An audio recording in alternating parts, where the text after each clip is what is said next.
Dimanche 30 mars, l'association Mémoire et Patrimoine des Marches a dévoilé une plaque en souvenir de 9 soldats marchoureux tombés lors des guerres oubliées.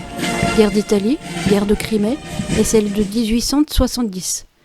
18 drapeaux d'associations patriotico-combattantes et plus de 120 personnes étaient présentes pour l'occasion. Guerre après guerre, de la révolution aux blessures encore vives de la guerre d'Algérie, de 11 conflits cruels qui ont gravé des noms et qui nous ont griffé les cœurs.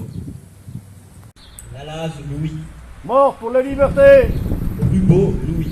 Mort pour la liberté. Après les discours, des gerbes ont été déposées par le souvenir napoléonien, le souvenir savoisien et la Société des volontaires de 1870.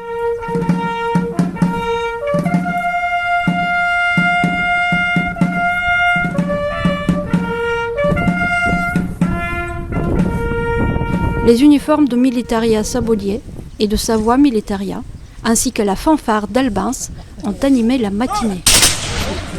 Ici, on a affaire à un patriotisme sain, c'est-à-dire un patriotisme qui réunit, qui fait découvrir et qui crée du lien social, surtout des liens autour des valeurs de fraternité et de liberté. Parce qu'au final, tous ces gens-là sont morts pour la liberté.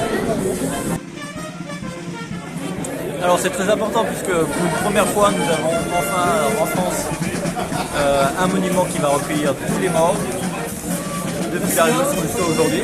C'est un cas unique en France. Et puis, seconde chose, c'est aussi la manifestation de nombreux citoyens qui ont pris en main leur histoire et qui, du coup, peuvent, grâce à la liberté d'association et la liberté de manifester, travailler sur leur mémoire collective. Et là, on a vraiment des gens, des habitants, des villageois qui ont pris en main cette tâche. Et donc, c'est vraiment un moment très particulier. Voilà. Je vous remercie.